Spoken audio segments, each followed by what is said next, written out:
Let me turn this light on. Okay, I've already taken a few pills here. Let me see. I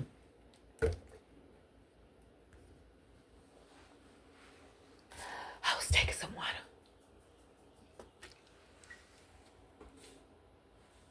I don't know if this is showing up, if I got this right, or chopping off the top of my head or the bottom of my chin. Anyway, but I've always hated taking pills.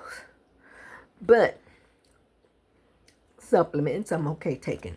I'm going to take this B12, put that under my tongue. That's sublingual. I've already pulled most of these out. Exotic Hair Naturally by Noor. Is that how you say that? I got a bunch of those. The Kyolic aged garlic extract in this bottle. This is the top for this one. And temporarily I'm just using that to hold some of the supplements. Okay, I'm gonna take CoQ10 in here already. Everything I'm about to show is in here already. This is by our company USANA.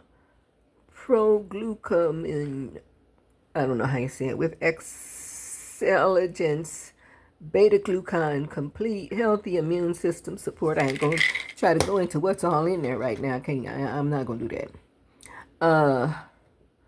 And I put a chlorella there in the top. What else did I put in there? Probiotic is back in the refrigerator. Let's see, what else did I put in there? Oh, I put something I have in an old bottle. Where did I put it? Acetyl L-carnitine tablets and alpha lipoic acid tablets are in here, one of each in there. I use old bottles and I mark them sometimes. This right here is black garlic. I love black garlic now. Oh my God. And that's supposed to be good, for high blood pressure in the refrigerator. This is the black garlic. I just eat them like candy. This brand is Polar. Black garlic, heat aged, superfood, organic. I get that from Amazon. I'm on the auto ship, whatever, every couple of months, and every 6 or 7 weeks actually. Ruby oil, Arctic ruby oil. One of these is in the top over there. One of these is in the top. Well, two actually. I just took them maybe. I think the probiotics. Garlic. Yeah, one of those. I took it, or it's still in the top. What else is in down here that I took? Oh, I need to take the Miami MD. I didn't do that. I need to put a couple of those in there. Not most, but a lot of these I have ordered. I tend to order, well, I was, when I was still with the husband who is the supplement addict, who introduced me to, he's 97 and he's doing great. I like a box up here. Oh God, that's Emma stuff. That's for your stomach. I don't need that anymore. My stomach's fine. Got a case of this Colibrium, and for your heart. I haven't been taking those because I'm taking the CoQ10 now. But I'm showing a box because I would get them when I was still with Richard, Dr. Dick. I would get cases of stuff. I got a case of this Restria. I tried it for a while. Maximum strength, supports fast, sustained relief for occasional discomfort, promotes relaxation and restful sleep. I haven't been using those. I haven't felt the need to use those lately. But I would get the products like these supplements by the case because Dr. Dick is a subscriber to some naturopathic, is that how you say it? Naturopathic doctors that are, into natural medicine. And these newsletters he gets every month always highlights sometimes the newest, latest, and greatest discoveries for products that are supposed to be, naturally healthy and whatever. I had got a case of this Miami MD from something, skin, hair, nail, something I saw, aside from his newsletter stuff, I saw personally. Because that was one of the things that kind of attracted me to this almost 30-year older man that I eventually, I accepted his marriage proposal. We had been introduced, didn't know each other long, and he asked me to marry him. I said, let me think about it, pray about it. And I knew I didn't have long to be belaboring over this, either say yes or no as soon as possible, because we're both old, but he's ancient. I'm old and he's ancient. And he was extremely lonely, according to him, missing his first wife. Well, anyway, long story short, it didn't take me long after accepting his proposal and marrying him. After we had a talk, I explained to him my position, being that I was not romantically interested. There was no chemistry physically, for any hanky-panky, for the so-called traditional marriage where, you have the marriage bed, intimacy, and I wasn't going for that. And at his age, he should be okay with that. But I wasn't trying to say he had to be okay with it, but he would have to be okay with it if we were to marry. If he was expecting consummation of a marriage with that kind, it wasn't going to happen. I explained all that up front. Since he identified his priority reason for seeking a wife was because he wanted companionship. He was tired of being alone and lonely, and he was afraid his family might, at first opportunity given, try to put him off somewhere like an assisted living or something like that, which would impede his sense of independence. And at his age, anyway, having been a caregiver, a family caregiver, familiar as well as professional, I thought, okay, I can be a caregiving wife, help you. You want and need companionship, and you want to be part of a team where we can utilize whatever we do have in common, and I can help you, assist you, the things you can't do for yourself. Obviously, I can do a lot, and I could be your gopher chauffeur and make sure your creature comforts and needs are met. And you can help me not do much, but he had verbalized wanting to help me take my shelved DIY project. He wanted to help me bring that into manifestation, fruition. I didn't have the money to do it. It had been in storage, a 40-foot used shipping container I had bought, obviously, before I met him. Back when I had a home, I sold my home, paid off the bank, didn't have a lot of money left for a down payment on a house or a property, and I exhausted what was left pretty short order, trying to find business opportunities that I could invest into and hopefully multiply. Anyway, so he accepted my conditions for marital agreement. We went and got a marriage license at the city hall here in town and so forth and so on, but soon into the marriage, I could see that he wasn't okay. He was not going to really be okay. Well, he was going to be okay. He didn't have much choice with not having a marital bed partner, wife. But in spite of the verbal agreement we had, he started to press upon me, encroach into my personal space. I have spatial issues. I have complex post-traumatic stress disorder. I had explained to him that because of surviving a lot of abuses, I don't know, I'm not supposed to say that word. Anyway, because of that, I had intimacy and spatial issues, and I wasn't saying absolutely never, in no way could we possibly come together intimately. But if we were to come together, it would have to be an organic process type of coming together. And we hadn't been knowing each other long enough to expect that to happen, boom, overnight. And if he tried to force it and push himself into my space uninvited, we could have problems. Well, anyway, soon into the marriage, he began to exhibit boundary behaviors and some narcissistic traits that were increasingly discomforting to me and began to become quite triggering to me, negatively triggering. So much so that in less than the first 3 to 6 months of marriage,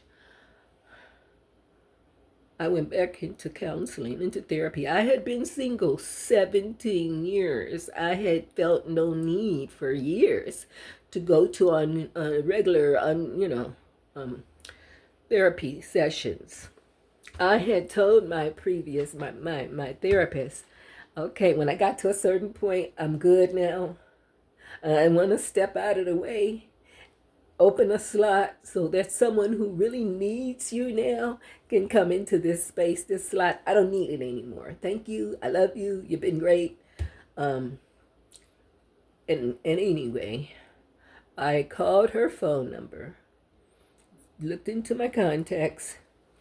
Dr. L, Dr. Love, my wonderful, she's a PhD psychologist who works a lot with clients, young children especially, women and children, who are survivors of domestic violence and other issues. She has many clients who are young children and are not too far from here, program called Hill Country Youth Ranch, which is a maybe it's an RTC, residential treatment center, somewhat like that. They take in children, foster these children. Sometimes the children stay there for weeks, months, who knows, and eventually reunite. Maybe there's some successful reunification cases where they can reunite with biological family, but I think the majority of them end up becoming fostered by licensed foster parents and or they become adopted. Many of those children, all ages, have been grossly have become survivors of very serious abuse, child abuse. Literally, some of them have witnessed one parent unaliving the other parent and ending up in prison. So some of these children have parents who are incarcerated and or in the ground. They're no longer in the land of the living. I actually worked for them for a while. But anyway, back to that. Dr. L, she works with many of those children, helping them through their traumatic issues, their trauma issues, post-traumatic stress disorder issues. And like I said, I'm a survivor, and so anyway, she was my therapist years ago. I called her phone number, looked at my contacts, found her phone number, called the number. She automatically had a recording saying, "I'm not taking new patients." I left a message. "I know you're not taking new patients, but Dr. L, please, can you please see if you can reopen my file and schedule me back into at least monthly and or bi-weekly sessions with you. I need to come back into therapy. I don't want to take drugs. I just showed a bunch of supplements. Those are supplements. Natural. So where was I going with all this? I was just going to basically show that, but this other stuff came up. It's a story time, spontaneous, and some instances type of video. Some of you seeing this may be able to relate. You have PTSD. Maybe you are a veteran of the military and your PTSD is from that. But maybe you're not that type of PTSD survivor. Maybe you have post-traumatic stress disorder syndrome or whatever because of surviving some violent either crime or catastrophe. You survived the tornado and hurricanes and fires and or you might be a veteran like me of domestic war. I'm not a survivor of a military type of trauma, but I feel like I'm sometimes somewhat of a militant, and I was part of a war, again, domestic, because domestic violence does cause trauma for the survivors. And sometimes there are casualties in that type of war, the same way there are casualties in a literal war for military families and or veteran survivors who come back from having encountered and survived unspeakable violence, trauma.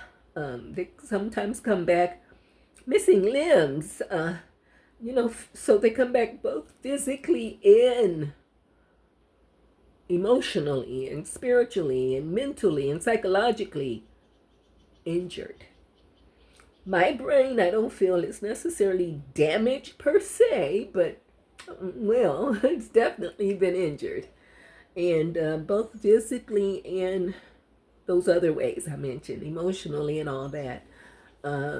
I grew up in some pretty chaotic circumstances. Probably received, I'm not sure how many concussions, but close head injuries from the time I was very young until I became a young adult.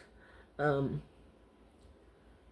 once was literally knocked down by my partner. As a matter of fact, my firstborn's father. We were high school sweethearts. Our situation became extremely volatile. Our relationship, and there was a time he literally knocked me down, and before I managed to get up and out of his way, he kicked me a few times to my body and head. Again, I managed to get up and get away before anything I could see was broken, or while he was wearing steel-toed work boots. To have that done by someone you love, even though that was darn near 50 years ago. I don't think about it a whole lot. I've had flashbacks, but even now, I can feel emotional. Just having the memory, not an actual flashback right now. I'm just recalling the memory. He's deceased now. But I managed to, obviously after that, I survived it. I'm still here in the land of the living. I managed to take our young daughter and get away. Not immediately. I mean, I forgave him for that one. I don't know how many times, I can't count how many times. We had encounters. That was one of the worst. But we had encounters. Assaultive. And I would try to defend myself. I'm a fighter. We would have fights, encounters and whatnot. And he would apologize. He would be profusely sometimes apologetic. ask my forgiveness, beg my forgiveness, sometimes with tears. And I would forgive him, I don't know how many times, and give him another chance. But shortly after that time when I got kicked by him, there were a few more assaults, encounters, fights, whatever. I finally got up the nerve and whatever I needed and anger to leave and stay gone. There were times before that I'd leave, give him some air, and accept his apology eventually, and give him another chance, take him back. But I finally got to a point I had enough to be able to get to that place in my mind where I was saying, no, never again. There is no more taking back. I might be able to forgive, but it'll be from a distance.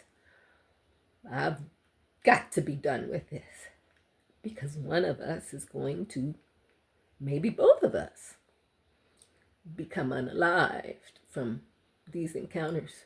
Maybe one of us and the other one be locked up. I don't want my daughter growing up having lost her parents that way. Anyway, some of you seeing this may relate. And if you're going through now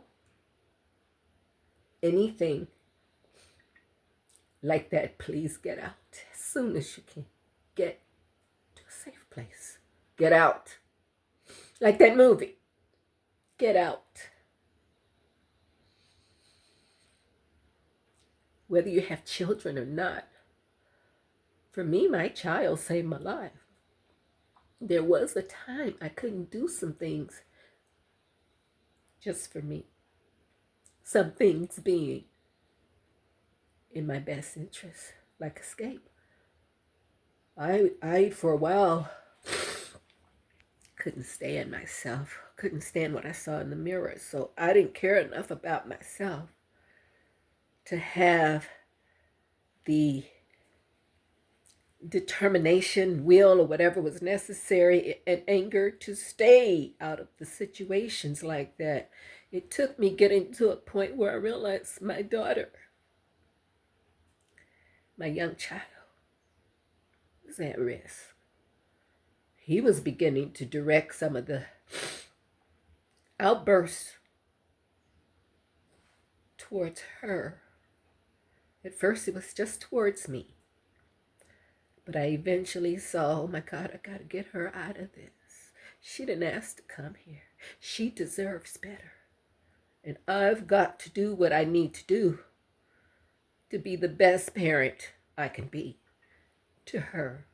Obviously, I cannot do that if I try to stay in this unacceptable situation. It wasn't really a relationship. It was a bad situation. I needed to extricate myself and my daughter out of, I needed to get her out of that situation. And I did it fearfully. I'm not going to lie. Some of you may be dealing with that. I didn't know how would I make it? How would I take care of her? He is her father. He's my child's father. I was afraid I wouldn't know how to act and function, and I had become too codependent. I had bought into, he would say things like I was stupid and worthless, and on and on and on, other negative things. I bought into that.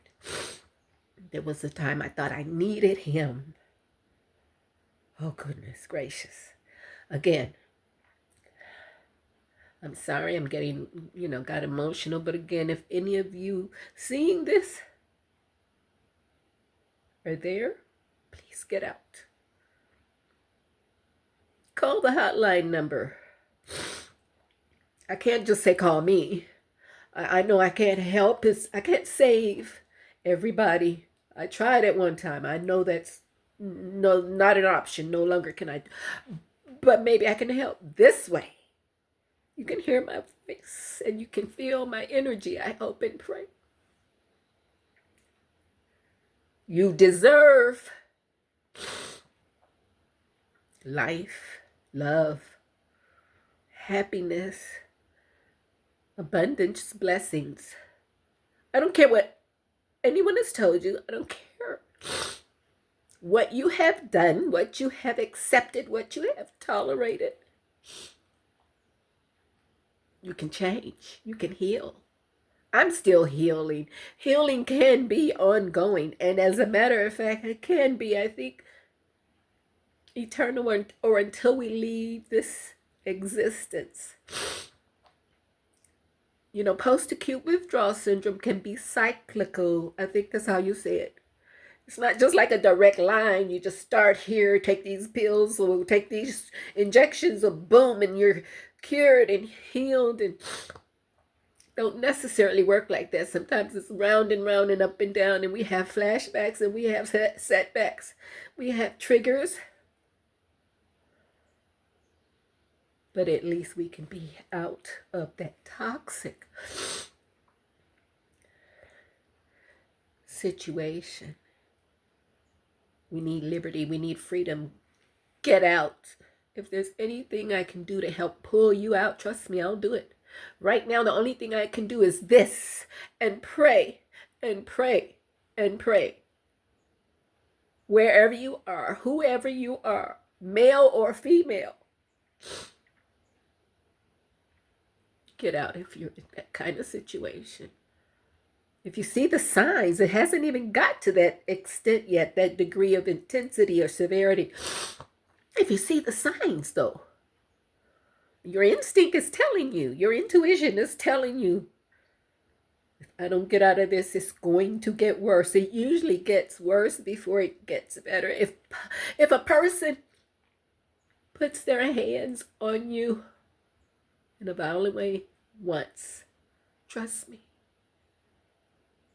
if given an opportunity, they'll do it again and again and again and again, and maybe again to the end, to end you. My aunt warned me when I was in high school to quit this person and never speak to him again, never give him another minute of my time, not the time of day. And I said, okay. I said, okay, I know you're right, Auntie. She said, honey, that's not love. You love your dog. You don't mistreat your dog even. You don't kick the dog, and on and on and on. If a human does that to you, that's not love. And you need to get away. And I said, okay. I did quit him. I broke up with him. We were in high school the first time he put his hands on me.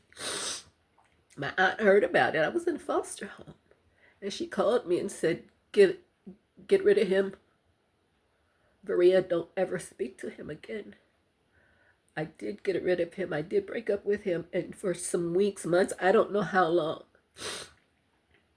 I was done. I wouldn't talk to him. Kicked him out of the locker. We had a joint locker that I had gotten the locker and let him move his stuff. I had him get his stuff out of the locker, and we were done. But his mother called me and begged me, please give him one more chance. She was afraid of what he was going to do to himself. He was so depressed and down, and he was so remorseful and sorry, and he swore he would never hurt me again, never mistreat me again, never, nothing. And she was so afraid for her son. Please give him another chance. And I listened to that. And I said, okay. She even said, and I was about 16, 17. And she said, I was the best thing that had ever happened to her son. She knew that, and he knew that. And I let this grown woman talk me into, convince me to give her son another chance. And the rest is history, almost bad history, almost led up to fatal history. Please, again, if you hear my voice, follow your heart, your intuition, your instinct. If your instinct is telling you this is a dangerous situation, get out. Sometimes anger can be a positive thing and motivate us to change for the better. But anger is also one letter away from danger. Anger, put the letter D in front, you've got danger.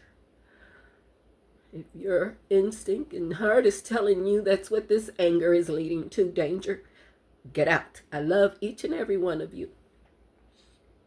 All of my new, recently subscribed YouTubers, thank you. Those of you who are new, thank you. Those of you who are needing to hear this and need help, reach up and out wherever you can. Get the help you need.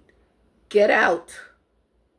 Get to a police station, a shelter, a safe place, somehow, some way. Be careful. Please don't confront in a combative, dangerous. Create a plan. Come up with a plan. If there's at least one person that is trustworthy, that you can talk to and confide in, do that. Get to a safe place. I love each and every one of you. I'll be back, God willing.